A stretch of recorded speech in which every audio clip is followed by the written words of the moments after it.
And welcome into In-Game Chat for Saturday, November 2nd, 2024, Season 18, Episode 37. I'm Scott. And I'm RJ. And welcome into the program, everybody. If you want to get in touch with us, our phone number is 334-272-9228. Check out ingamechat.net for all the links to get in touch with us. Just go to that website, or you can also go to our Facebook page. You can go to Twitter at In-Game Chat as well. You can also email us, everyone at ingamechat.net. That's our email. We are streaming right now on Twitch. Go to twitch.tv and then search for In-Game Chat. Also, just go to our website, scroll to the very bottom, and you will find a link so that you can watch the show live while we broadcast, and you can also join the chat room that we got set up in there as well. By the way, Discord, that's available to you to jump in and chat with everybody else, and to also join us on the show as well. So plenty of ways to interact with the program, and we welcome them all. Let me clap the board here before we get going and jump right into it. What have you been playing? Well, still committing crimes in GTA Online, right? But I did do the smuggling the drugs, ripping off cars, selling them back, robbing banks, stealing from the rich. I'm not robbing banks yet, and I need a team for that. Yeah, I need a team to rob banks. I need at least 2 or 3 people. What are the solo things you can do? Like, what are the things you can do in there that are heist worthy, I suppose, but that can be done by yourself? You can do the Cayo Perico heist solo, but it takes a lot of work in prep. It's all the preparation that you have to do. And when you mean solo, or when you mean, well, not when you mean solo. Yeah. But when you need a team to get them done, these are other players, right? Yeah, other players. Yeah, got other it. players online. Got it. But the Cayo Perico heist you can do solo, but like I said, like any heist, it takes a lot of preparation, a lot of work to get that done. The Cluck and Bell raid can be done completely solo. Yeah, I think it's like 6 or 7 missions you can do, and if you do everything back to back and get it all completed, you can get $500,000 in-game credit every time you do it. So it's a great little way to pick up some quick cash. Just do 2 of those missions and you can be done with it. Okay. So yeah, there's plenty of things you can do solo to earn a significant amount of money, but the absolute best ways to earn cash and big bulk sums, you need to have a team to do that. Like selling a full warehouse or selling a whole bunch of stuff with a group of people. Yeah, you can get money really good, really fast that way. Yeah. But solo, it's not impossible, but it's better with a team, like a lot of games nowadays. So I was doing that. Like I was saying in GTA Online, there's a Halloween event still going on right now, and it puts this annoying, I guess, zombie type filter on the screen. So everything's like green and sickly colored. And it messes with the road, especially at night, and it's raining, so you can't see it. So all of a sudden, suddenly there's a turn you couldn't see because the road's wet and this filter's on, so you hit something, which is really fun when you're trying to move a car, deliver a car, and the value goes down every time you hit something. So there's a lot of lost value going through that. But the fact that I was selling it in a populated lobby negated that. So instead of getting 37,000, I probably got like close to 60,000 selling with people in there. So outside of that, I played a bit of I spent a little time with Street Fighter 6. Okay. I did go into training mode because I haven't played in a while, and a lot of my friends were playing online. I started to get back into that, and there was one move I was trying to practice, and I couldn't get the timing down for it. So, I mean, there's a character. The character DJ has a super move. I think it's something festival, like Sabat Festival, Carnival, things like that. And there are 3 variations of it, depending on which button you press: light punch, strong punch, or heavy punch. Yeah. Right. the level, the light one, light punch, it's basic, simple, it's easy to get. I can consistently get that all the time. But the strong punch and the fierce punch versions, which hit harder and has an extra attack at the end of it, I can never get the timing down. I can get it sometimes, but maybe once in a blue moon. So at this point, I'm just going to stick with the light one because it's consistent. I'm more favor of consistency than damage output. I'll just have to get the damage output later, or just come up with more creative combos or whatever I can do. But favoring consistency in that. Played a bit of The Division 2. Got back into that. A lot of changes made in that game. The manhunt for Aaron Keener is over, so now it's up to Theo Parnell, one of the characters from Warlords of New York. Mm-hmm. So a lot of stuff has changed. I got to pick up the pace because I'm way behind in that. So I'm probably going to have to team up with some friends of mine on that and get back up to par on that one. Would have played a bit of a Virtua Fighter, but I haven't had a chance to. But I did look at there's a tournament going on right now on Twitch. A little online tournament going on. And a lot of the folks I play with in the Akai leagues are in that thing now. So it's been pretty fun watching them do some damage online. Especially saw two of the heavyweights in the Akai leagues. Shout out to Chan Chai and Setsuna X from the Akai leagues. They got together and started having a set, and it was really really fun to watch. So yeah, that's what I've been playing on this week. Gosh, well, you you change it up from time to time, mm-hmm. Whereas me, old reliable, yeah, I find something and I stick to it as far as the just over and over and over again. I mean, yeah, I get that way too. I get in a rut sometimes. I have to, because that's why we got a backlog. We get in ruts so long that we have triple digit games in our libraries and backlog of things we've bought and haven't played yet. I mean, it doesn't necessarily feel like a rut. I'm kind of enjoying it. It's just that I don't stray from the path too much, Mm-hmm. Especially if it's a story-based game. Well, and none of these are. I'm playing Snap. That's a bounty-based game, so it's a week-to-week thing. It's a day-to-day thing to keep up with your bounties and everything like that. And I'll probably stream some of that tomorrow. So because the end of the season is Tuesday. And when I usually like to stream on the day when I go back and I collect all my bounties from the entire month. Like all these things come up, these daily bounty things or whatever they are. And you do them, and I just kind of leave them there. And at the end of the season, I go and redeem all of them. Yeah. Just, I like, the way the reward, whatever, it works. Mm-hmm. It works for me to enjoy that, whatever that is, that serotonin. That serotonin, dopamine. Yeah, that feeling that you get when you get to click on all that stuff that rewards you. Yep. So I save all of that. And this was a 5-week season instead of a typical 4-week season. So it's a lot more that I'll get to pick from and look at my variants that I earned and everything else. So I'll be working on that. I'll actually be working on that a lot, only for the fact that the final task of the month is to complete 12 daily tasks, and you get 2 tasks every, is it 6 hours? 10 o'clock at night, 6 in the morning, although that's going to change because we're moving our clocks back tonight, by the way. 10 at night, 6 in the morning, 2 in the afternoon. 3 times a day, I get 2 bounties to pop up. And I got to finish 12 of those in order to finish the season. Mm-hmm. I probably will not get to finish the season like I want to, but we'll see. Normally what I like to do is I like to save my daily bounties for, especially over the weekend, I like to save them for the reset that comes. Mm-hmm. And there's a lot to explain here, and I don't want to get too deep in the woods in it because it's mainly a personal preference and not a weakness or, not a fault of the game. So you do it like you did in Destiny, you just let them gather up and redeem them when they're done? In a sense, yeah, in a sense. A bulk submission of something tasks, like that. Yeah, there's a reward track for the week. Mm-hmm. Then there are, and to advance that reward track for the week, which does cap, but to advance that reward track for the week, you do daily bounties. Well, I've hit my cap for the week, so I don't have to do any more daily bounties. But what I do is you can hold 6 daily bounties at a time. So I just finish those and I just leave them there for when the reset hits on Tuesday. And then I collect those, and that gives me 6 points into my weekly track right out of the gate. So that's what I try and do. Except now I can't do this because I have a weekly bounty that says, or whatever it is, that says I need to complete 12 daily missions. So, that's kind of annoying. That's really, really annoying. Is it one of them things that, like we say in a lot of games that have there's paid things in that, right?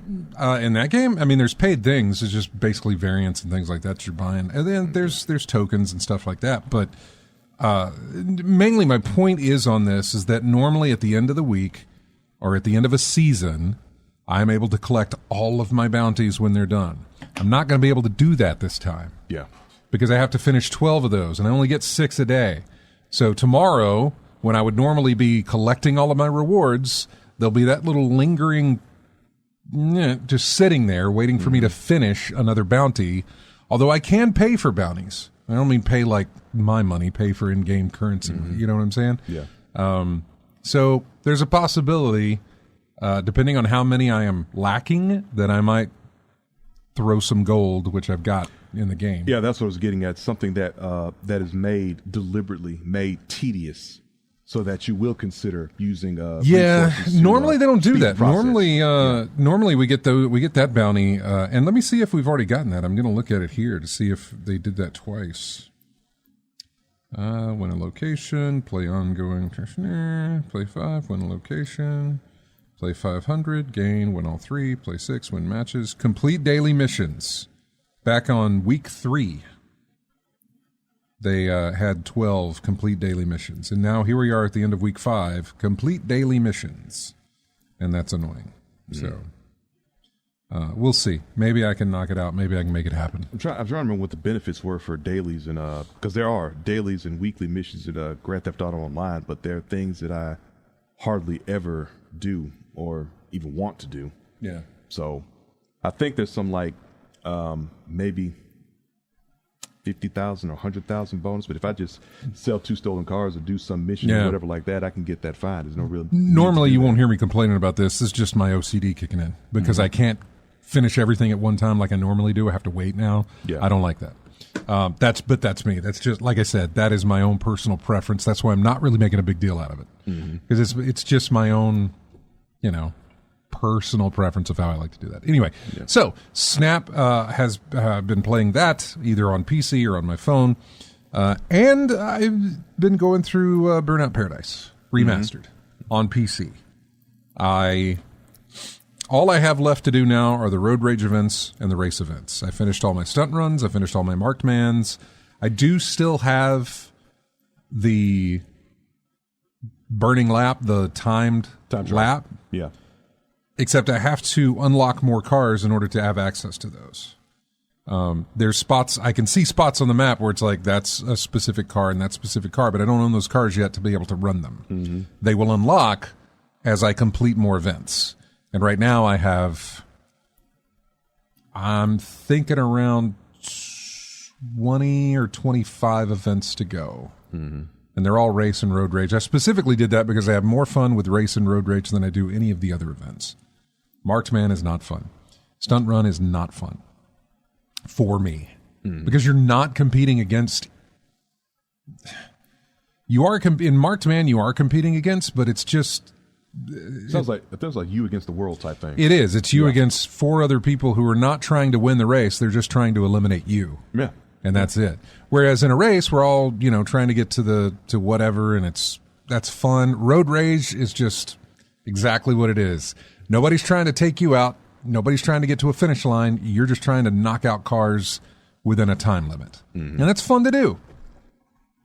So yeah, if I could get through all the burning routes, the time trials, if I could somehow get through those without finishing, without having to unlock cars and that sort of thing, I'd absolutely knock that off because that's something else I want off my plate because it's annoying and I want you to go. The other stuff that I'm working on right now is I have done I've gotten the best times on all the roads in the game, both in the Big Surf Island expansion and the main game itself.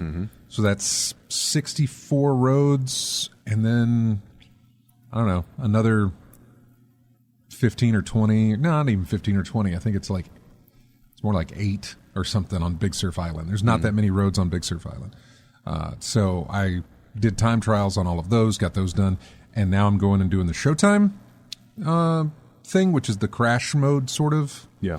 There's a certain amount of destruction you have to do for each road, and I'm going through and knocking out all those so that I can own all the roads in the game, which unlocks another car. Then we'll work on the smashes, which are those little gates you can smash into. There's like 400 of those. There's billboards, which I think there's like 150 of those to smash through. I've done a good bit of those already. There's the mega jumps on the island and on the main game. I can't remember how many there are of those, but there's a lot. I also don't know if they count for going and coming. In other words, if I jump off of it from going north to south, do I have to then turn around and go south to north and jump over it? Does that count as another one? Or is that specific jump just one as a whole? I think it's just one as a whole. Either way. Yeah, but I don't know. Yeah. But I believe it is just one as a whole. And then what else is there? There's I got to find all the parking garages which are in the game, which are not hard to find. You know, they're there. It's just a lot of this was just me driving through and not worrying about it. You know what I'm saying? I mean, I was just playing the game, doing the stuff, going through it, and I said, you know what? I'll get to that stuff later. It's not, it's something I can do on cleanup, which is kind of what I'm doing now. Yeah. Going through there. And I'm enjoying the hell out of it, man. Really, really love my Burnout. Yeah, I do. It's your packages and Crackdown. I mean, it's so good. Things, It just works. It just works for me just to sit there and race and play. And I really, really, really love my Burnout. And again, I say it again, I miss it. I wish they would return. I wish they would make it again. I wish they would do something with it. So I hate that we'll probably never get another one. Or if we do, it'll be something where the other, the main devs aren't involved, or people who really put the... Yeah, some spiritual successor or something like that, I could probably tell you at this point, considering I probably won't get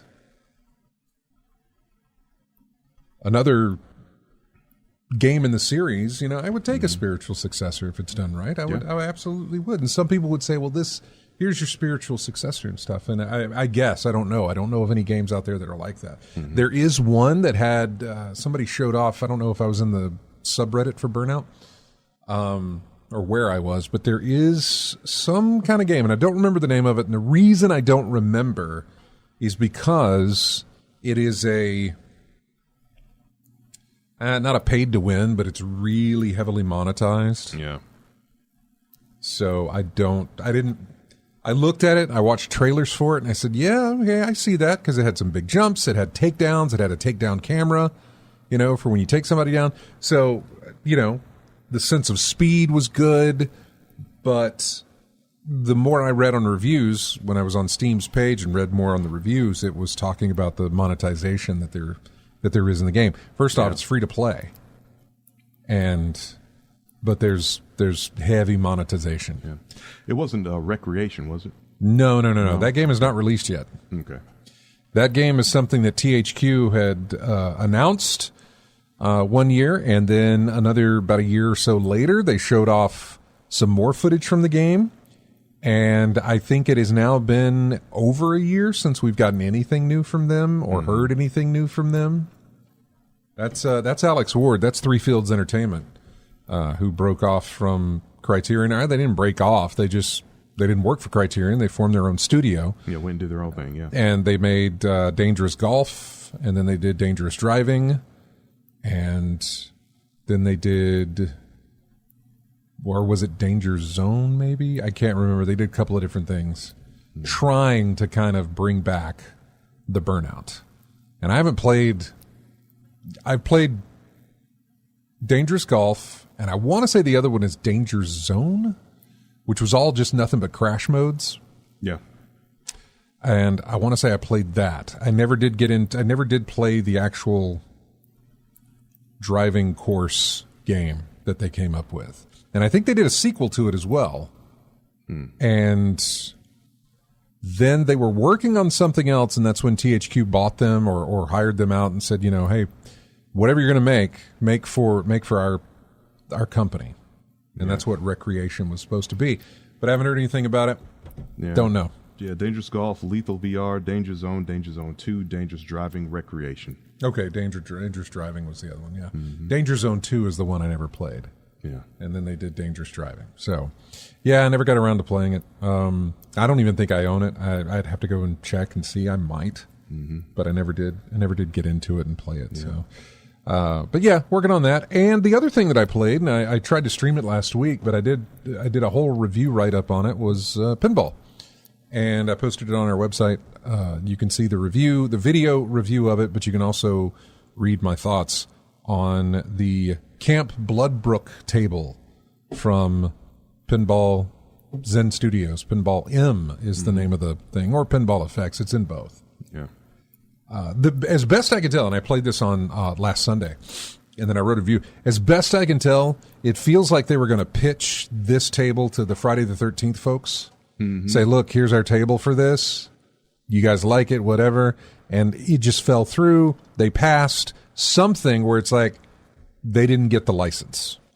And so tweaked a few things here and there, and boom, you got yourself something brand new that's, because it is all about, it's Camp Bloodbrook, so it takes place at a camp. It's a summer camp with a guy with a different name. Yeah, with a guy in a mask with a machete. Is he going around killing. Is he purple like LJN? He ain't purple. But it is so much. It just so Friday the 13th vibes all in it. So it's blatantly Friday the 13th. It really feels it. Yeah. It really, really feels it. Yeah. And if they could have gotten the license, that'd have been great. But honestly, and I wrote about this in the review, I was like, given look, Sean Cunningham, and there's like a 2 or 4 hour documentary about the whole Friday the 13th series. Not the TV series, but the whole movie series. The whole movie franchise, yeah. Yeah, and I can't even remember what it's called, but I do remember watching it. But it went into the fact of Sean Cunningham, who did the first one, getting into the legal ramifications and everything else that he went through. He lost the rights to it. He got the rights back to it. I think he lost them again. This franchise, I don't understand why anybody would want to touch it, given all the ownership rights and everything else that it's gone through. Mm-hmm. I'll tell you now, it's a miracle they ever did that whole Freddy versus Jason thing. I know it came about, but I am surprised that ever got off the ground, and probably muddied up the ownership stuff even further. Yeah. We talked about it before with rights to things like that, things based off of established franchises. Yeah. We talked about Def Jam, Fight for New York. Why it wouldn't be a sequel? And we talked about the rights to the music used in that game. You probably never get it the way you could 20 years ago. Yeah, the problem with this one, I say the problem with this one is I point back to the Friday the 13th, the video game, not the LJN one, the more recent one that they did, which was basically a 5v1. Yeah. 5 players versus 1 player. Like Evolve. Yeah. Basically, a group of campers who are also players of the game versus Jason, who is another player of the game. Yeah. And, it's all of you trying to escape or trying to kill him in order to get to escape while he tries to kill all of you. Mm-hmm. So a lot of that was there was a lot of characters, locations. There was a lot of skins that were licensed from the films. Yeah. And there's some of those they could get, some of those they couldn't get. Yeah. And then some of those in the life of the game itself had to be removed because of ownership things that were going on. There's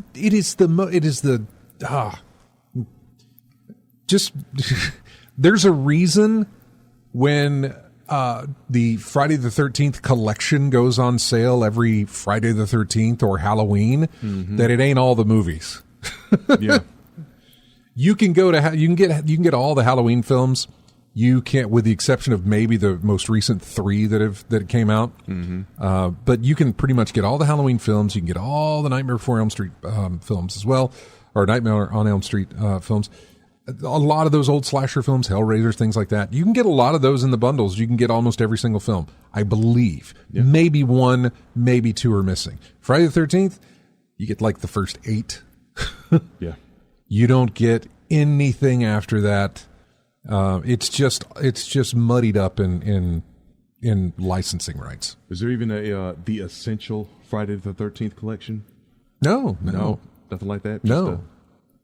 No, because it's all divided up between different movie studios and who owns what. And so, yeah, you can get the first. I think you can get the first 8 in a bundle, and then after that, you got to pick and choose where you're getting your other ones from to finish out your collection. You have to make your own. I say that, but actually, I do have a Friday the 13th collection that I paid a good bit of money for. Physical, not digital. Yeah, it was a physical collection. Steelbook? No. This was one that I think Shout Factory did, or one of those other independent studios had done. It was a pretty penny, but I think it actually did have all of them. Had a really nice box art for it. I mean, it's a massive set. I'm just looking on Amazon right now. I see the Friday the 13th Blu-ray collection, kind of a bluish cover with various versions of Jason on it. It says about $150. That sounds about right. Yeah. Let's see. Massive collection. Let's see. Yeah. Are you looking at the Shout Factory version? I'm not sure if it's Shout Factory. It just says, I just picked up the first one I looked at. It says about $150. Yeah, let's see. Friday the 13th Deluxe Edition. This limited edition, the limited edition poster and lithograph have sold out as of July 19th, 2020. This was something, this shipped on October 13th, 2020. Might be looking at the same one. I think we are looking at the same one. It is the Blu-ray. I'm sorry. Yeah, it is Shout Factory. It is. Blue all 12 films on 16 discs. Yep, that's the one. In fact, I had to send something off to get it redone because of the format of the film was wrong, and they had to issue some stuff. But yeah, that one pretty much has everything, which is great, and I'm glad it does. But look at what you got, and none of those are digital, by the way. Yeah, none of those are where it's like, you can redeem this and have all of them on your collection. No, you said 16 discs, right? 16 in this one. There is 16 discs, Blu-ray. 16 of them. Yeah, $150. Yep. Okay. So it's possible, but it is. I remembered that. Get it while you can. But your digital deals, you don't get any of that stuff, man. Yeah. You don't get any of that stuff. So anyway, sorry to get off on that, but the Camp Bloodbrook stuff, the pinball table, it is a lot of fun. Again, you can read my review if you go to ingamechat.net. It's the first thing you'll see there. There's a video there, and then you can also read my thoughts on the table, the way the play of it, how the table plays. The ball locking mechanism is not one of the worst, but it make you work for it. A lot of the times on a pinball table, when you can activate a ball lock, then hey, you're good. Just shoot the ball in here 3 times, 4 times, whatever it is. You've unlocked that. And then there are some tables where when you activate the ball lock, you have to lock the ball and then activate the ball lock again. There's some procedure that will then activate it, then you can lock it again. So there's 2 sides of that. There is the unlock in perpetuity. Just, it's unlocked, shoot 3 balls in, multi-ball starts. Yeah. And then there are the ones that say, well, you need to activate the lock first, then lock the ball. Then you need to activate the lock again and then lock a ball. So you do that ever how many times it is until you get multi-ball. Yeah. So every single multi-ball in this table, and I counted 3, there could be 4, all required you to activate the lock first, then lock the ball. There's a small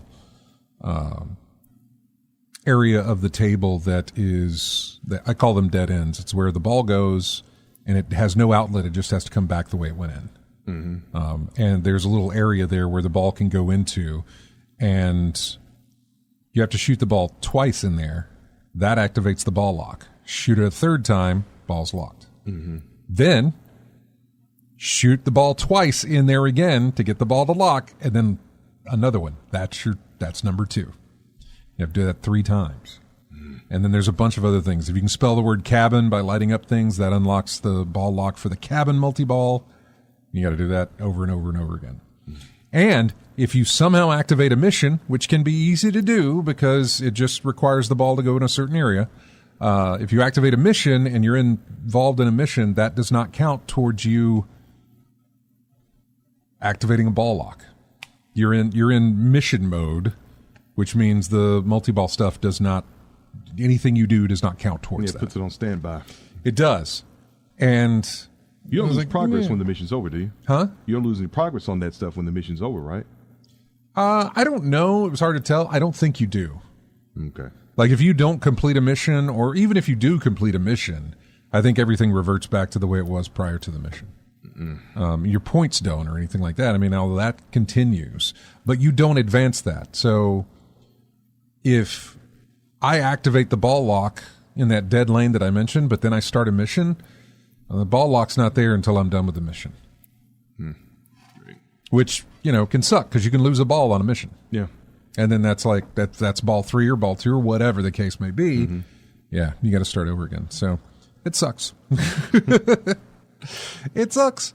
But yeah, so that review's at our website there if you wanted to take a look at it. Tomorrow I will be streaming more than likely Marvel Snap and probably Burnout Paradise. Just going through there doing that stuff. Showtime is not a good spectator sport. Showtime is boring to watch. Showtime is boring to play. Oh, well, let me put it this way. Showtime is boring to play over and over and over and over and over again. And at this point, so many roads need me to get the high score that as soon as I'm done with one, all I need to do is turn a corner and I'm on a road that I can start doing it again. Yep. 64 roads. So that's 64 times I got to go into Showtime mode and do it. Joy. I know. Then the fun starts because then I'll start doing the racing and the road rage. Then I'm going to start recording my videos so that I can put a nice little montage of some really cool wrecks and stuff happening. I love that stuff in the game. So anyway, that's it. What else am I going to be playing? My Horizon Zero Dawn remastered unlocked, so I could start with that. Red Dead 2 is out there for me to, jump in on. Spider-Man 2 on the PS5 is waiting for me. Call of Duty Black Ops 6. Why not? It's Game Pass. Hey, been a minute since I played me some Call of Duty. So why not give it a go? See how that is. I don't know. So, yeah, we'll see. There's a lot there to enjoy or work with, and yeah. But we're going to take a break now, and then when we come back, we're going to jump into the news. We are this time, I promise. We didn't touch a bit of it yet last week, but we're definitely going to do that this week. I'm going to start with the news of this week, and then we'll go back to the previous week that we had missed if we have time, but I definitely want to get in some of the recent stuff here. We're back to our regular music schedule here, and we're doing, I say the retro games.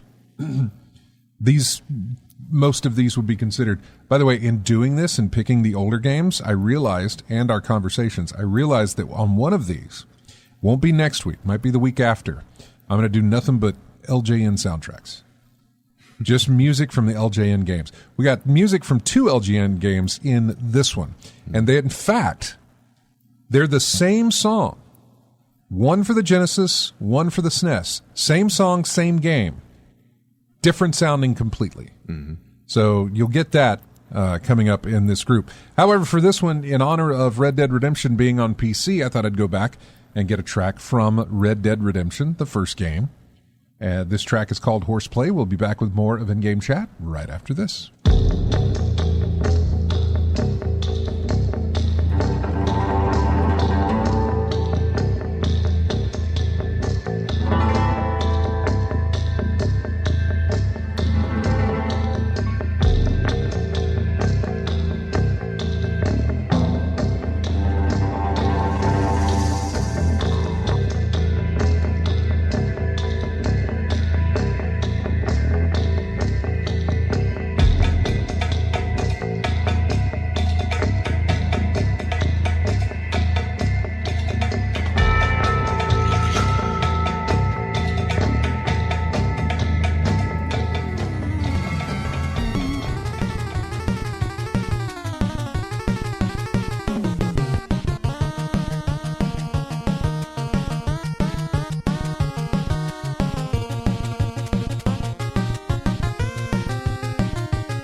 Welcome back to In-Game Chat. This is music from Nintendo. It's an old Nintendo game called Monster in My Pocket. And that is what you're listening to here. Pulling my screen back up here for a second. Excuse me. There we go. All right, let's see if this works. Looks like Matt is in the Discord there. Matt, are you there? Hey, all. Hey, we got you, buddy. What's up? Sweet. Hey, no, just calling in, seeing how everything's going. Yeah. What's going on with you? Where are you calling from? Are you in town or are you out of town? I'm in town, just down by Eastdale Mall, actually. Oh, okay. All right. No, I'm just curious. I know sometimes you're out of town, but yeah, go ahead. Yeah. No, actually, this is the first weekend I've actually been back in town in a while. Probably since the last time you were on the show with us. Yeah, I've been trying to do that streamings on Mondays, but like life caught up to me where like the past couple of Mondays I've been busy with other stuff. So I'm going to try and hopefully maybe this Monday I can get back into doing some more stuff because I've been really enjoying that. I've seen you playing a lot of Red Dead 2, apparently. I got back into that because I never finished it. So did you start back over, or did you... I just continued where my save was. See, I got to figure out if I can get my save from my Xbox over to my from my console over to my PC. I don't know if they poured over. They don't, but I think there's a way you can do it. It's real technical. Okay. But I think there's a way it's possible to do it. It's very, very technical. Yeah, I heard you mention the first Red Dead's, out now, and I don't know, man. I've got mixed feelings about that. The only mixed feeling I have is the price. Yeah, the fact that it's a PS3 game ported over, it's not remastered, not remade, it's just full price. And, I mean, maybe now that it's on PC, you could do mods with it, but like, I don't know. I'm holding out for a very big sale. Oh, yeah. I mean, I picked up Red Dead 2 for like $15, maybe even 20. I don't know. That was Red Dead 2 for like a Black Friday deal or something. I don't know when I picked it up, but I got it, below retail cost. But there's no way. And the more everything I read about this, I just know I'm not giving you $50 for a 14-year-old game that still looks like a 14-year-old game. Well, a 14-year-old game, yeah. The fact that it's not even remastered or anything, that's just. I don't know. I mean, it does have. I mean, it's got compatibility with widescreen monitors and DLSS, and it's got some improvements, but it still looks like a 14-year-old game. Yeah, it is not it's not what we were hoping for, which was Red Dead 1 inside of Red Dead 2. Take the Red Dead 2 engine and everything else and put Red Dead 1 in there so we can play that. No, it's not like that, and I doubt we'll ever get that. But having it on PC at all is a step in the right direction, and this price will go down enough that I think people will pick it up that want it. Yeah. I mean, but it's not like Rockstar would do something like that.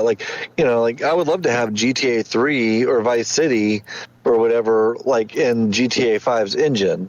I mean, I guess with GTA 6 I'll get Vice City, but it's not the same game, Yeah, you're not going to get that. But everything I've heard as far as the port is concerned is that it runs really, really well. So, I mean, I'm looking and it runs great on handheld PCs, by the way. Oh, really? Yeah, I heard it's really nice on the Steam Deck.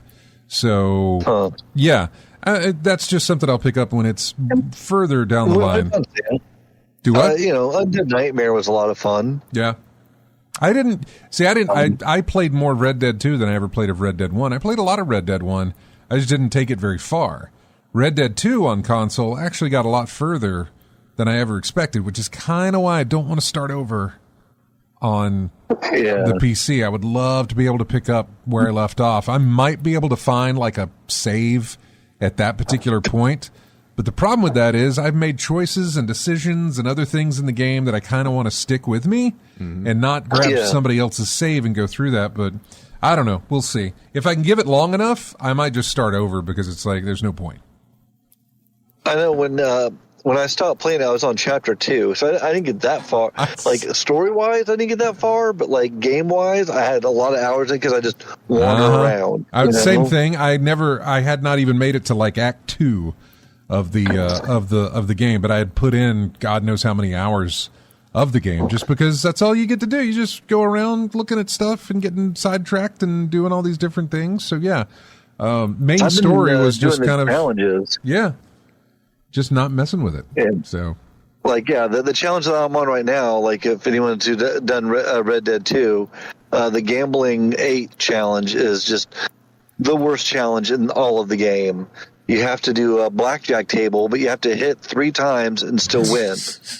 But you have to do that 3 times. Well, you have to win 3 times by hitting 3 times? Yes. Oh, okay. So you have to have a minimum of 5 cards on the table and still win. So if the dealer gets blackjack and, then you lose.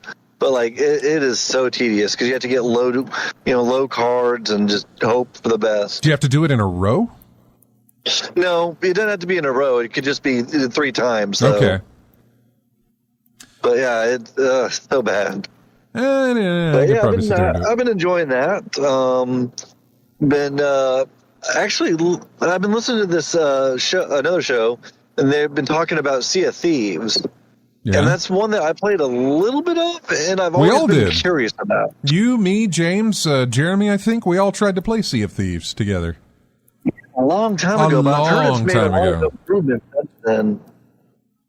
I heard it did have a lot of improvements as well. I just haven't jumped back into it. Yeah, and I know they have a Monkey Island, sort of missions and stuff in it, too. There's the pull. There's the pull. Always gotta be a pull. But I don't know. I've been kind of looking into that, but it's one of those things like I just don't want to do alone. I understand. I haven't gotten back into Sea of Thieves, though. I never did get back into it. I'll know. One day I think I'm going to break down and just put Game Pass on my PC. I mean, it's on my PC, but one day I think I'm just going to break down and start doing that. Maybe I'll just buy it. Actually, I unsubscribed because I've been subscribed to Game Pass for like over a year now and just never used it. I forgot about it.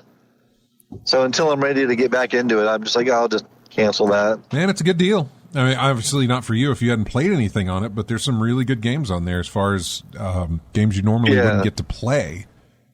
I say you wouldn't get to play, but normally you'd be like, that's too much money to jump into that right now. Well, it's on Game Pass. Okay, good. I'm there, Indiana Jones will be on Game Pass. Yeah, hopefully Monday I'll be able to get some time and maybe I'll try and do some more Goat Simulator or something. Play some Red Dead or Red Dead 2. Stream some too. Yeah. Or Vampire Survivor just got the Castlevania DLC. That you can do as well. There's anything you want, man. With the exception of apparently Burnout Paradise because you couldn't get that going. Well, we appreciate it. Always good to hear from you, man. Yeah.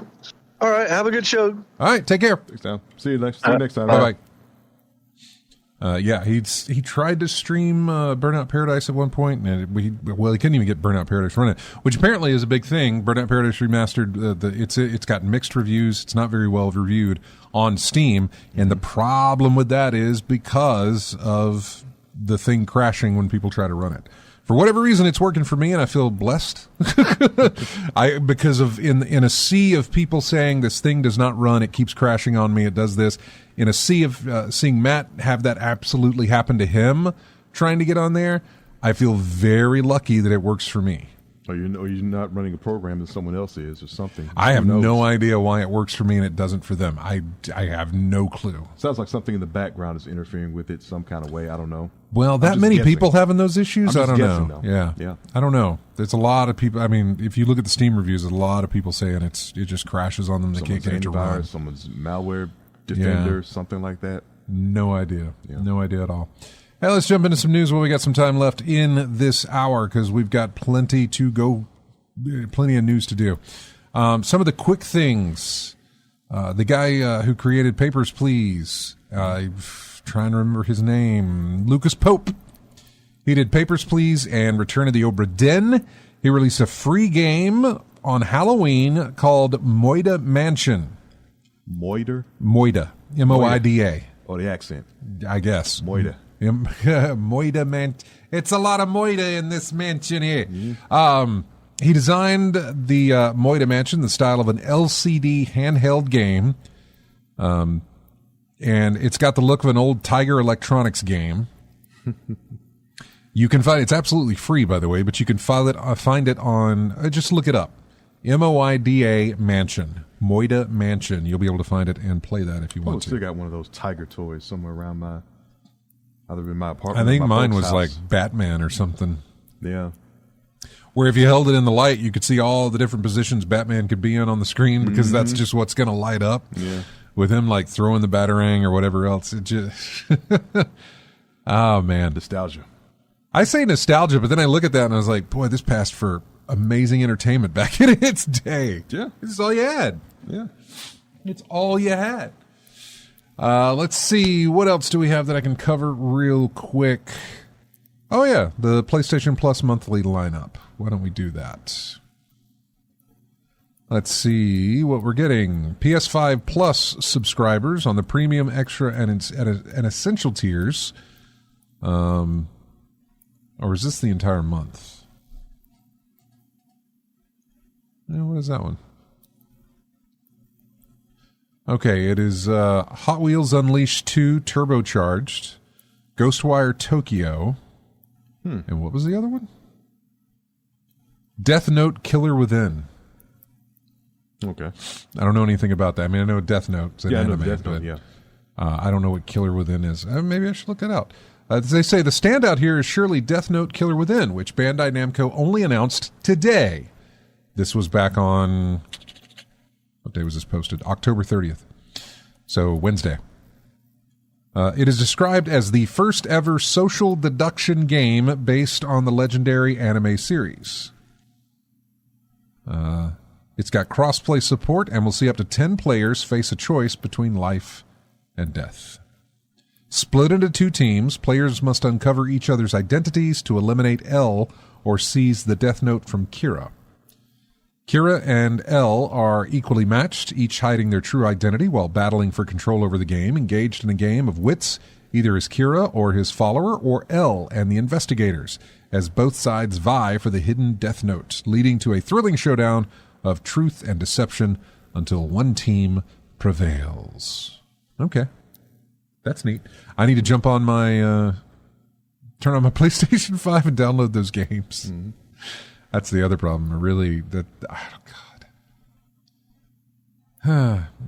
That's a conversation to have. As someone who owns all 3 consoles, how often do I turn them on? Mm-hmm. Not much. Barely. I mean, it's something it's an interesting thing to think about. Like, how often am I turning those systems on? Not very much. Yeah. You Especially know? when those classic games that are on those old consoles come out on your current console. I've got games to play on there. I mean, God knows Game Pass is just a treasure trove of things that I could be playing if I wanted to. Yeah. PlayStation, I've got, again, Spider-Man 2 that I haven't jumped into. That's there for me to play if I feel like it. So, I don't know. It's like when the last time I turned my Dreamcast on. It still works. Well, it's a Dreamcast, dude. Yeah. I'm talking about current systems that, you know, you pay a good bit of money for. How often you turning them on? I understand the Dreamcast thing, like, you know, retro gaming, that sort of thing. I mean, I haven't turned on a Nintendo system in, you know, forever. Mm-hmm. But I've played Nintendo games, you know, what's the term I'm trying to think of? Emulated. Yeah. So, you know, still there with it, but... All right, so we're at the top of the hour here. We're going to take a break, and then when we come back, we're going to jump into the news again. Promise you this time. I know we hit a few of them here. Mm-hmm. This next one comes from the Nintendo Entertainment System. It is the title screen for the game based on the film Robin Hood, Prince of Thieves. And it absolutely sounds nothing like the music from Robin Hood, Prince of Thieves. I don't even know if it sounds like a Robin Hood. Whatever Robin Hood's supposed to sound like, it doesn't sound like it. Anyway. Swashbuckling. Yeah, adventurous. You tell me.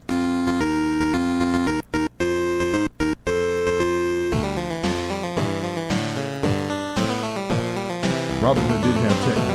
I mean, what is that? Anyway, we'll be back.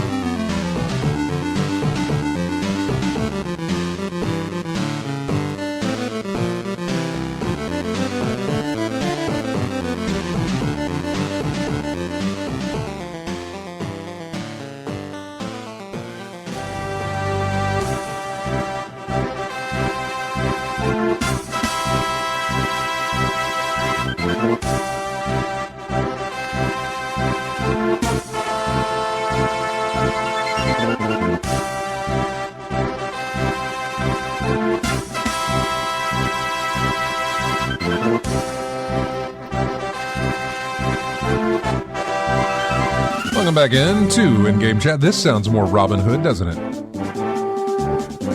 Well, better than what we had before the break. Yeah. Yeah, exactly. Yeah. When in reality, this comes from the Super Nintendo version of I don't think it's LGN, but it's a game based on a film. Hook, the movie Hook, Peter Pan. It's called March Through the Woodlands. So anyway, welcome in back to the show. I think we're going to get that, might be getting that double one coming up next. The one I told you about, you're going to hear the same song on both systems, just to give you an idea. But anyway, nothing about that. Let's jump into some other stuff. As far as this week is concerned, City Skylines 1 got some new DLC. Even though it was apparently had no more updates planned, it got more DLC 18 months after what was supposedly the final update for the game. They got some DLC, paid DLC. I have no idea what it is. I have no clue. City Skylines 2 is a game that I still haven't purchased. Planet Coaster 2, I think, is coming out. And that's another one that's kind of up my alley to get to play, where you design a theme park. That's always fun. Oh, what else do we have? Sony shut down the Concord developer. Firewalk Studios has been shut down. And they also shut down a mobile developer, Neon Koi, I think is the name of it. They also permanently canceled Concord. We thought they were going to restructure and kind of pull it as a free-to-play. Yeah. That's not the case. They're done with it. Gave up on it. They're done with it. According to an internal email from the CEO, the studio has been closed. The failed shooter has been permanently sunset and will not return. After much thought, we have determined the best path forward is to permanently sunset the game and close the studio. That was said in an email that was sent to employees on Tuesday. I want to thank all of Firewalk for their craftsmanship, creative spirit, and dedication. They spent considerable time these past few months exploring all of their options. The PvP first-person shooter game is a competitive space that's continuously evolving, and unfortunately we did not hit our targets with this title. We will take the lessons learned from Concord and continue to advance our live service capabilities to deliver future growth in this area. Boy, that's a lot of boardroom talk, isn't it? Yeah. So, yeah, Concord's done. And, I mean, if you really wanted to get even further into it, and this does not cover it, but just the amount of money that was spent, or that I'm thinking $400 million was spent on the game. Why that number is sticking in my head. It was like $400 million total. I think half of it was by Sony. At Yeah. least half by Sony. Yeah. And the other half was, I forget who. And I thought they would do something with it, like, hey, look, we own it. Think. That's a big investment. Let's put it out there free to let's do play. something with it, Let's charge skins. Let's just, that way we can just sort of make money over time. Yeah. No, they're ditching it. Yeah, do what Zen did with Friday the 13th. We couldn't get the thing, but we can tweak something here and there and make it more palatable. Yeah, I mean, yeah, but they're not. No, they're not. Done. They said they weighed all their options, so I wonder what those options were, what else they tried. That's an interesting thing. That they said they weighed their options, and I'm curious as to what those were. Yeah. Was free to play ever on the table? Was to recoup that loss? Yeah, I doubt that's it. tough. I doubt it. That's tough. Yeah. So I'm not sure. Was implementing a season pass bundle in there or something? I don't know. I don't know what you would have done. And obviously they said they looked at it and they didn't get anywhere with it. So, yeah. What else we have? The Concord development. Concord's, there we go. Sorry, this is from Eurogamer. Concord's the live service game's initial development deal reportedly cost $200 million. This, however, was not enough to cover the game's entire development costs. The cost did not include the purchase of the Concord IP rights or Firewalk itself, which Sony acquired last year. So I guess they're throwing that in there. Mm-hmm. Yeah, a report from September after the game was shut down suggested the game had cost $400 million to produce. And so, yeah, that's where I got the $400 million from. Mm-hmm. That's a lot of money to not pretty much get any of it back because, you know, they refunded everybody that bought it. Mm-hmm. So they didn't get anything out of it. Yeah. Ugh.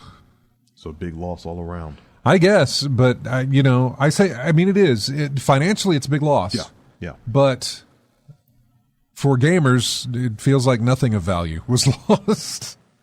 It obviously didn't sell well. It didn't appeal to anybody. It didn't appeal to the mainstream. Not enough people bought it, so it's nothing we're going to think about. I mean, hopefully, like they said, they learn from this and do better in the future. Well, then there's Bungie and their Marathon. It was originally supposed to arrive this year, but Bungie's sci-fi extraction shooter was delayed until 2025 and still has not reemerged with new gameplay since the initial showcase reveal. And there was no gameplay in that reveal, by the way.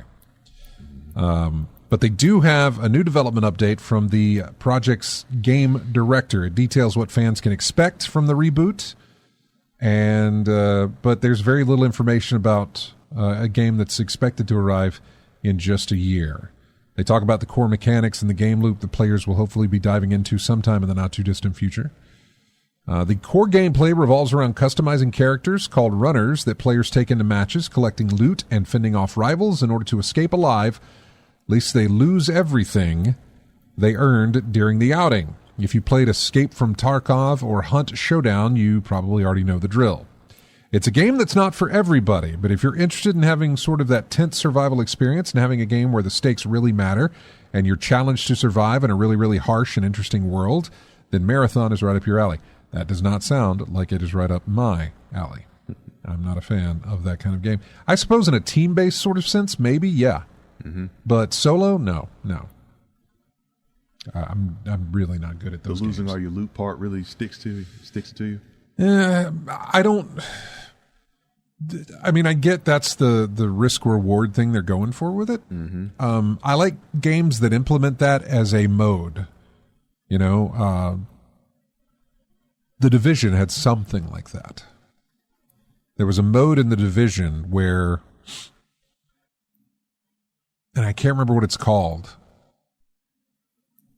but you know, you get dropped in a zone, or you're in a zone, and then a supply package gets dropped off, and you have to, you know, you can run up there and take it. Resource convoy. Yeah, or you can run up there and take it, or you can Supply sit back. drop. Yeah, you can sit back and let them come in so they can pop them off, you know, that sort of thing. Yeah. And get more, you know, if you... Yeah, in my case, supply drop is basically 3 big crates, and you're going to have to compete with all the other factions to pick it up. Mm-hmm. It's real fun doing that solo. Yeah, it is. You can better have your turrets out, you shield up, and doing everything you can to get those things off. I mean, it's possible to do, but you got to manage your, be aware of your surroundings and be able to manage crowd control very well with the weapons you got. So yeah, in some cases I am, but if that's the entire point of the game, I'm sort of like, no, not really. I think about that mode in I think it's Call of Duty, gun game. I don't know. I think, but if someone could probably in chat can. Been forever since I played a COD. But I think it's some type of mode where you build up levels by you drop into a zone, you take out your enemies, and as you take out more enemies, you get a level up, and you get better weapons as you go. I think you start with a knife, and then you get up to some really powerful weapons in your 4th or 5th level. But if you get taken out, you got to start over from scratch. So you go in there with a knife again.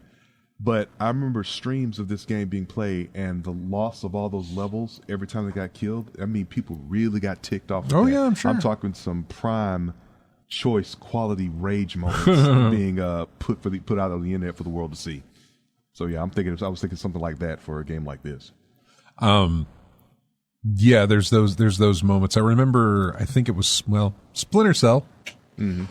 Splinter Cell had a game mode that was like an extraction game mode type thing. Mm-hmm. Basically, you waves, Horde mode? In a sense. Mm-hmm. So it was like every 5 waves, you had the opportunity to extract. And if you stayed... Warframe had something like that, too. If you stayed, the rewards were greater. If you got out, then you took what you had gotten so far, that sort of thing. But if you stayed, the rewards were greater, but also it got tougher. Yeah. Warframe has a mode like that, exactly like that. It's an extraction type, but the rewards are very good. It was co-op. Yeah, rewards are very good, but you have to stay there a long time to get that. Yeah. And James and I played it, I remember that. Yeah. And in Warframe especially, there were times when it was just a massive, overwhelming type of enemies. We've got to get out of here. We cannot stay longer than that. But and then we get to the point where it says, if you can get to level 30, I'm like, we're catching hell at 13 right now. I know, to really get up there. We're not going to make it, so let's get out while we can right now. Yeah. Yep. What else do we have in the news? Here we had a... Ubisoft launched the first ever blockchain game with NFTs costing, that's in euros, but that's a massive amount of money, a ridiculous amount of money, about $7,000 to $64,000. Figurines and NFTs can be bought on the game's marketplace from anywhere from $7 to $64,000. This does not do Ubisoft any good. Not with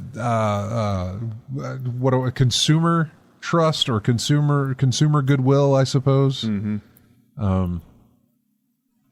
I can't stand NFTs. I thought they had gone away, but apparently they are not.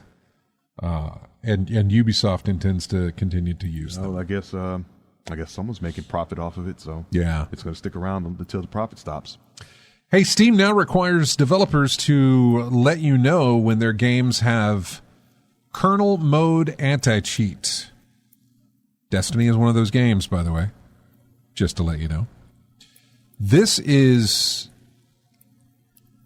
Some people are for that, some people are against it. Mm-hmm. I'm not necessarily against it. I am against you not telling me that it's in there. Mm-hmm. I need to know when that's in there. Know what you're getting into. Yes. Yeah, that type of thing, yeah. That's some deep-rooted anti-cheat that they put in there. And I'm not saying it's not needed.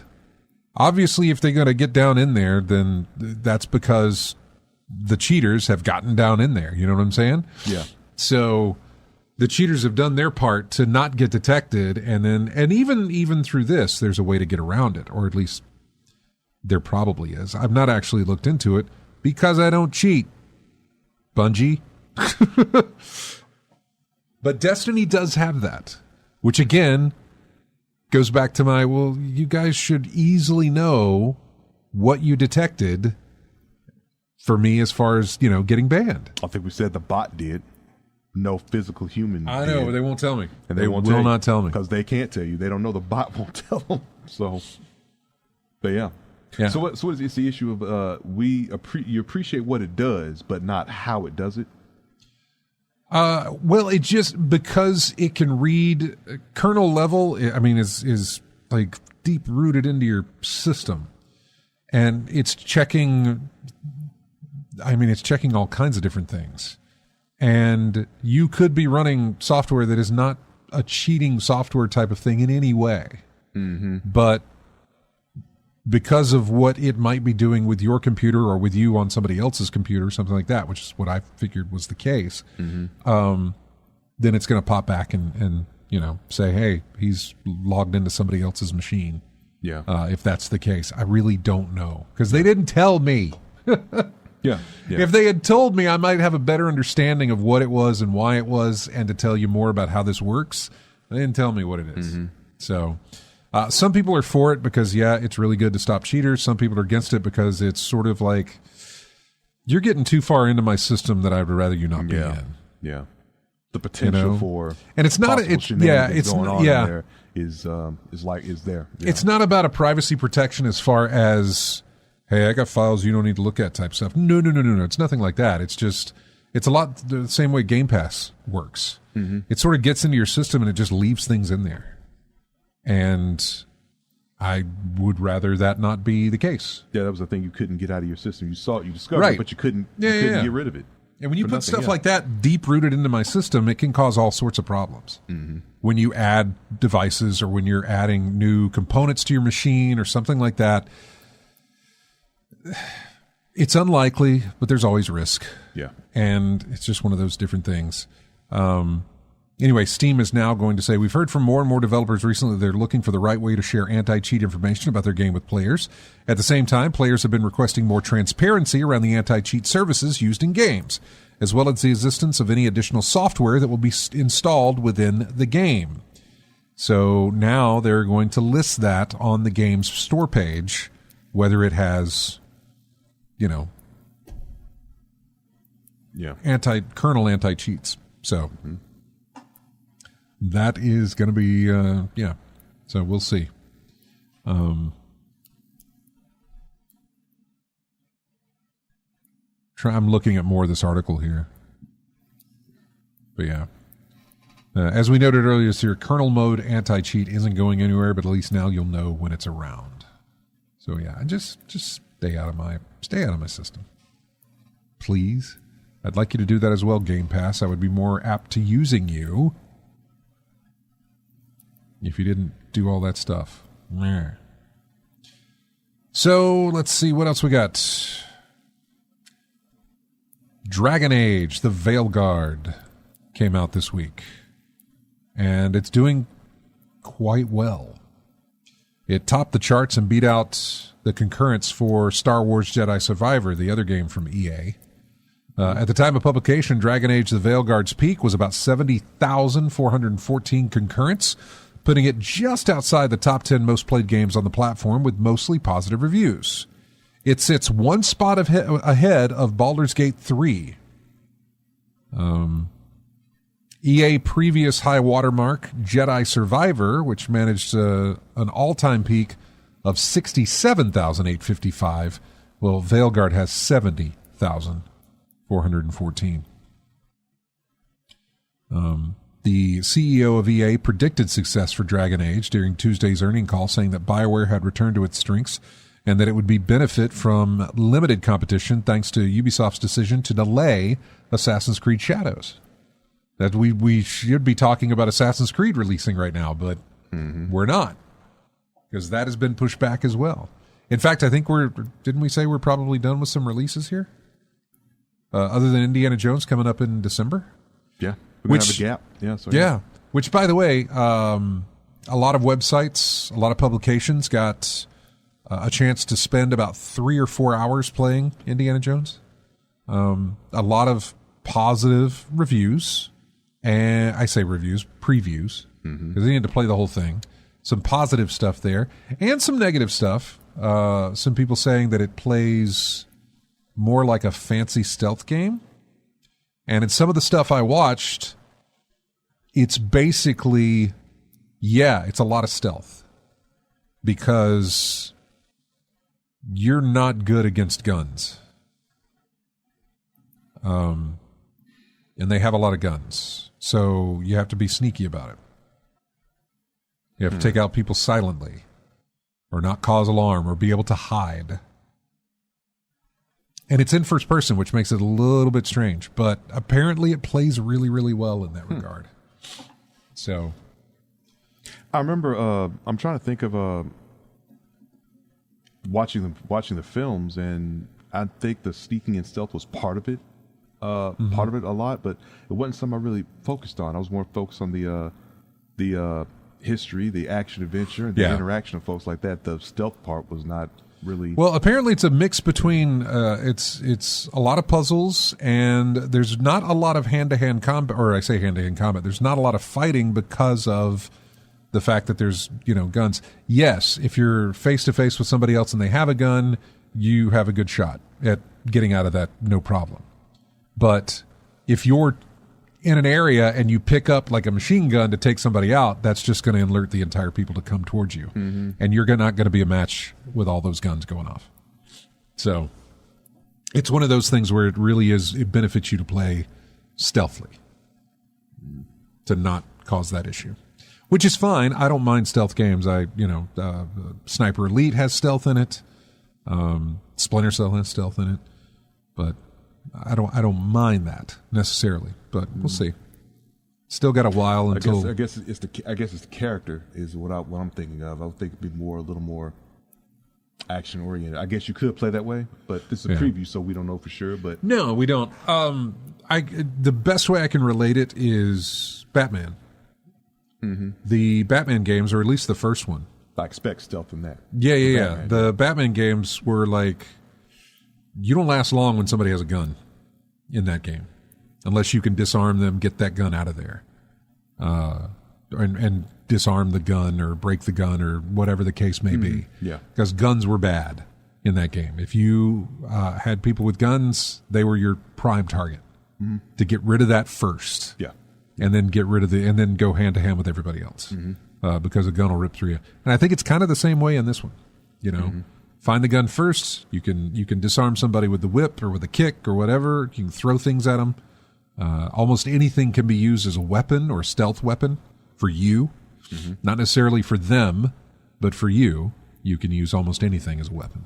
So anyway, the previews that I saw for it really, raved about it. That it was pretty good. But to kind of put it in more of a perspective of, this plays more as a stealth puzzler than it does a, run and gun, like I'm just going to jump into this room and I'll take out whoever's in there type of thing. It's more stealth based. So kind of a jarring thing to go straight from Veilguard into indie, but that's how that happened. So we got more news to cover. We got last week's a bunch of news from last week to go through as well. We're not going to get to all of it, but we got to take a break, and then when we come back, we'll have more for you. So I don't necessarily know that the next track that's going to come up will be the alternate version of the track you're about to hear. It is an LJN game, although I'm not sure if it was LJN for both systems, but I think it was. In probably early 90s, some point, 93 maybe, 92, 93. There was a Spider-Man game released on both the Super Nintendo and the Genesis. And it was Spider-Man Maximum Carnage. The Genesis or the Super Nintendo, one of the two had a red cartridge. Kind of one of those limited edition red cartridge thing at the time. Yeah, the semi-clear crimson shell instead of the black plastic shell in the Genesis version. Yeah, exactly. Well, here is the Genesis version of the track called Streets of New York from Spider-Man Maximum Carnage. And hopefully on the other side of this, you're going to hear the Super Nintendo version bring us back into the show. They're both the same track, but they are completely different as far as the way they sound. And again, Genesis was 16-bit, right? Super Nintendo was 16-bit, right? Okay. Anyway, here's Genesis, and we'll be right back.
And welcome back into In-Game Chat.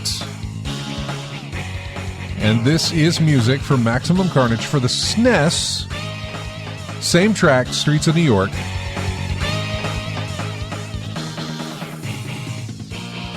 just more. They had more. It sounds like one system had more resources to work with than the other. Seemingly, And but they both had they were both 16-bit, I guess. But I mean, I know there's more to it than that. But still, yeah, it's like think about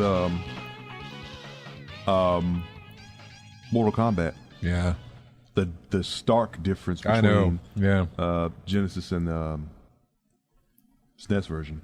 that was such the thing too. Like, which version do you get? Which one has the better? That was a system seller. You know what I'm saying? Like, Yeah, I mean, you wanted Mortal Kombat 2, but then it was like it's on a Genesis and it's on a SNES. Which one do I get it on? Which one is better? I mean, well, in terms of the original, I mean, the thing was, one looks so much better than the other. That's true. But the one that doesn't look as good has fatalities in it, Yeah. and the other one doesn't. Had So, yeah. different sorts of fatalities. Had sweat instead of blood. Yeah. But then there was a code I think you could put in to change the sweat to red or change the gray to red or something. I can't remember. Dullard. Yeah. Yes. The Dullard code. Yeah. Down, up, left. Yeah. A right down. Yeah, exactly. Why do I remember that? But I can't remember Oh what no, I. dude. Yep. One's more important than the other. That's God, why. I Yes. remember that. I Yeah. remember that. It was also a code you had to do it before as the Acclaim logo was loading. Something like that. Yeah. And NBA Jam had the same thing, but I can't remember what it was for. Oh, the codes in NBA Jam. There was certain ones for players or whatnot. Just put their initials for some. Well, players. yeah, You no. do that. You could put Things like initials in that. for the players, but I'm talking about as the Acclaim logo comes across the screen, that's Yeah. when you have to input the code. Mm-hmm. And NBA Jam had one, Mortal Kombat had one, but I don't know what the one for NBA Jam did. I don't know if that activated Big Head mode or if I don't know what it did. Yeah, something like that. Who knows? Or if like everything you shot was on fire, you know what I'm saying? Like it was the you're going to shoot anywhere you shoot from the court, it goes in. Yeah. That sort of thing. Yeah, So- man, all them old codes we still remember. I know. but nothing And else those old does. codes work, by the way. If I were to fire, and I didn't bring my Steam Deck, but if I were to fire up those games on my Steam Deck or something like that, I could still input those codes and still get them to work, Yeah. which would be really cool. To me, I guess. Anyway. Oh, let's see. Going back into the news, I think we were good for this week. I know Dragon Age Veilguard is doing very, very, very well, and I'm grateful that it is. I'll eventually get to it at some point, but it's doing really good. There was some concern that it might not be great, but I think it's fine. I think it's done well. How's it So- compare? Any words on how it compares to the original? To the previous games? No, No? I have no No, idea. okay. And even if there was something, I probably wouldn't have read it because I didn't really get into the involvement of Really the early play the games. original, yeah. Yeah, So this is your starting point for the Dragon Age series. it probably would be. There's some some primers that I could read, or there's some videos I could watch to kind of get, if I need to get caught up on a story, maybe. Yeah. But I don't think any of it really ties back to anything else. I went into Dragon Age blind and didn't like it. I went into Dragon Age 2 without finishing 1 and played more of that than I did the first game. Dragon Age Inquisition, I don't think I ever touched. And now we're at Dragon Age Veilguard. And so I'm once again interested. So hearing about how everything is going with the game, I'm interested in playing it. Yeah. So Well, you got the you got the initial day one burst buy things, and that's when the interest is at its peak and at its prime. So. well, there's no. I mean, there may be co-op in this game. I'm not sure, but there's no reason for me to really care about that. Mm-hmm. We're in. It's November the 2nd. Mm-hmm. I'm not buying a game at all unless it's already deeply discounted, because we got discounts on the way. Yeah, Black Friday month. So yeah, Do I want to play Sonic Shadow Generations? Absolutely. But do I want to see if it's going to get a sale Yeah. for Black Friday? Yes, I do. I mean, despite the fact that Black Friday hasn't been Black Friday for It's not, but minute. games go on sale. but games do go on sale. And so that's what I'm kind of waiting for to see. Even if you're like Nintendo and only knock off $5. Well, the other problem with that is, Sonic Shadow Generations I want to buy on PC, and PC doesn't usually get the sales that consoles do. You know what I'm saying? Yeah, that's true. Like when we do this coming up in the next couple of weeks, when we go over this list, you're probably going to hear me tell you that there's a lot of games that are on sale. but it's going to be Xbox, PlayStation, console, and Switch versions, you know? It's not going to be PC versions. I think more and more they're catching up to that, but it's still not there. It's still not there for Black Friday, especially. Mm-hmm. But yeah, it's still not there. I was thinking about the Indiana Jones game that's coming out in December. Mm-hmm. And it's Game Pass, so I figured, that's good. I'll play it on Game Pass, even though I want it on PC, but it'll be on my console. I can play it there, no problem. But I went digging to see, like, oh, you know what? I never even looked to see if it's got any kind of special editions being released or anything like that, and it absolutely does. And it has one that has a steelbook. I'm a sucker for steelbooks. Of the movie? For the game. Dang, I was hoping it would be like a... Well, I've got steelbooks for the films. I was hoping it would be like something like Stranglehold. Remember that? Yeah. Yeah, John Woo's Stranglehold, and the special edition comes with hard boiled. It came with hard boiled. Yeah.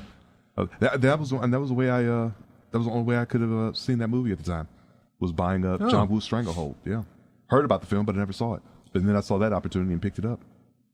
They just released 2 Jackie Chan films on Blu-ray here. Maybe it was Criterion Edition. I can't remember what they were.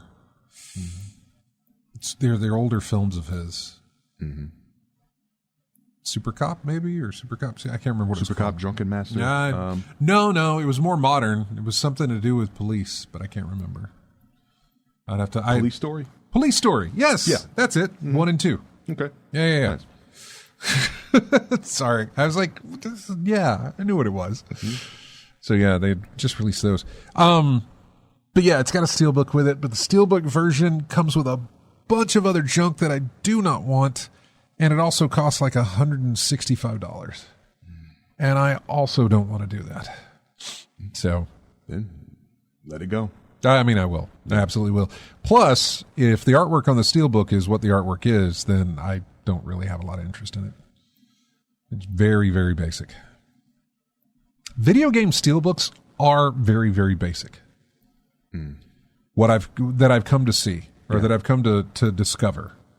When you compare them to some of the films that I have and what they have done with steelbooks, video games really don't do very well with them. Yeah. Kind of like the albums that the album covers look really, really nice though when they do the soundtracks for them. Those look like they have put more effort in it. Sometimes they can, yeah. Sometimes, most of the time it's just it's either the cover of the game on a metal case, or it's a solid color with a title on it. They don't put a lot of creativity in it. I think Shenmue's come to mind. I think it's just a silver case with that item engraved on it or etched in it or something like that. That's pretty much it. Could be, yeah. Like God of War was like that, where it was just a gray steelbook, but it had runes on it. Runes on it. Viking things on there, that sort of thing. So, yeah, it's okay. Yeah. I don't know. Every time I think of runes, I think of Senua's Sacrifice, Hellblade. Yeah, I'd have to go back. I've got a couple of video game steelbooks. I have to go back and be like, okay, this one is good. Mm-hmm. This one is bad. Not the games, just the way the steelbooks are done. Yeah. That's all. What else do we have in my news stuff here? They shut down Concord. We talked about that. Yep. The sci-fi thing. Oh, I've heard some reviews. Some people got into the... I don't know if it's beta testing or if it's early access or something to that Destiny mobile game. Yeah. Your face is exactly what their reviews of it sound like. Yeah, maybe it's just me, folks. But I mean, there are a lot of games that I just can't even consider playing on mobile. Well, put aside that. Yeah. Put that aside. Yeah. The reviews on that are saying, look, it looks like nobody from Bungie is involved in this. In the writing, nothing is canon. It just seems to be a straight money grab. Let's grab the Destiny name and put it on our game and make it look as close to that as possible. I have no idea how it plays, but everything else is like, this is something that's not going to draw. You're not going to get drawn. If you're a fan of Destiny, you won't get drawn into this. Mm-hmm. You know? You'll draw something all right. So, yeah. It's just not going to be there for you. Yeah. Is what I had heard. So, let's jump back into last week's news, and there's a lot in there. And hopefully I can, you know, pick out some of them to go over. Beyond Good and Evil 2 is apparently still in development. You know, I haven't looked into this lately, but I meant to mention it the last time we were on, where Call of Duty Black Ops 6 has an option to pay for better audio. Now, this is a story from October 23rd from GameSpot. In the week of its release, it's been revealed that Call of Duty Black Ops 6 has an option to pay $20 for personalized spatial audio. The third-party audio tool is built into Black Ops 6's setting menu and will also be coming to Warzone with Season 1. A screenshot of the audio menu was shared by a content creator on Twitter, showing a pop-up offering a free trial for Embodies Immerse Spatial Audio. The service creates a personalized spatial audio profile based on players' head and ear shape and costs $20 for 5 years. The paid service is part of the enhanced headphone mode setting, for which a follow-up screenshot is displayed prominently in the game's audio options. The setting uses a universal profile by default, with the option to pay for a personalized profile. Black Ops 6, however, is the only game to offer personalized spatial audio through Embody, but it's one of only a few to currently partner with the company. Final Fantasy 14. Roman numerals are hard. Final Fantasy 14 has offered personalized audio through Embody for a few years, while Cyberpunk 2077 added the option earlier this year. While Embody isn't the only third-party company out there offering this, it's rare to see the option built into a game's menu. Then it goes on to talk about the spatial audio. While Embody's game packs aren't overly expensive for a 5-year period, the jury is out on whether they're worth paying for at all. Many Final Fantasy XIV players aren't impressed with the audio offering, according to Reddit posts, and some have pointed out that what Embody provides is not too different from Dolby Atmos. So, yeah. So not much different than a good set of headphones? I don't believe I have had the privilege of experiencing the spatial audio thing. No. Not yet. I'm curious about it, but I have not yet experienced it. I wonder how it would compare to the full-out THX in the movie theater. This is more of, from what I understand, this is more of something that, and again, without having heard it, I can't tell you. Mm-hmm. I mean, personalized spatial audio. Yeah. I mean, it sounds like I'm just a guess, like speakers arranged your head in a certain way or something like that. That's what it basically. sounds like. Basically, it learns your positioning, the way your head is positioned, the way your everything else, and then they model the sound based on where you're standing, or how you're facing, I suppose, or whatever. I'm not exactly sure how it all works. I really am not, and so I don't want to go into something that I don't know anything about. But it's supposed to give you that surround sound feeling when you turn your head. It moves the audio that way. You know what I'm saying? Yeah. Sounds like a VR setup. Mm-hmm. But if you're doing, now that may be just for music, but in the game relation, perhaps when you turn your character, the audio shifts in that regard, I guess, which already surround sound does, like Dolby Atmos as well. So I'm not exactly sure. Again, I haven't experienced spatial audio, so I don't know. Yeah. Or at least what they branded spatial audio as. Have I experienced surround sound? Absolutely. I can see how it would apply in game. I definitely see that. But yeah. But a really good set of headphones might be a step below that or something. Well, so, I know Apple's ear whatever. These. Well, not these. The ones that are like another $100. those buds, that's $100. I know it's Apple, but still, it's just under $100. Yeah, I believe. But the the ones above that, the ones that go like that sit inside your ear or something like that, AirPods Pro 2, whatever the things are, they have spatial audio in those. And you have to do this whole thing with your phone whenever you're like looking at it, and then you have to turn your head and do this, and it records the way you're doing all this stuff so it can input those algorithms and get them going for whatever. Again, something I haven't experienced, something I haven't had tailored to myself, but I feel like what they're saying is exactly true, that it's basically just Dolby Atmos in the sense that you have to pay $20 to unlock it. You know, I get the same thing just by plugging in some Atmos speaker and get whatever. Yes, the general. I was thinking the general consensus is it even worth it? Right. That thing is not. It doesn't sound like it. $20? No, I don't think so. For 5 years, will that carry over into the Call of Duty Black Ops 7 that comes out next month or next year, or whatever the next Call of Duty game is? Yeah, if you set up for 5 years, is it strictly? Is it strictly stuck to COD to Black Ops 6, or is it going to carry with me for the next 5 years? On paper, in a business room, it probably wouldn't. Does it carry with me to any game that offers that for the next 5 years? Probably not. Why would it? No, because it doesn't make, like I said, it doesn't make a profit on paper doing it that way.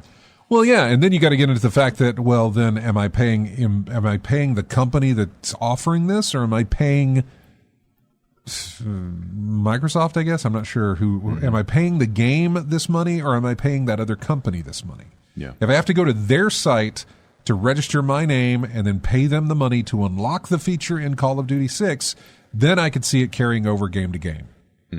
But I don't think that's going to be the case. Yeah. Why would it?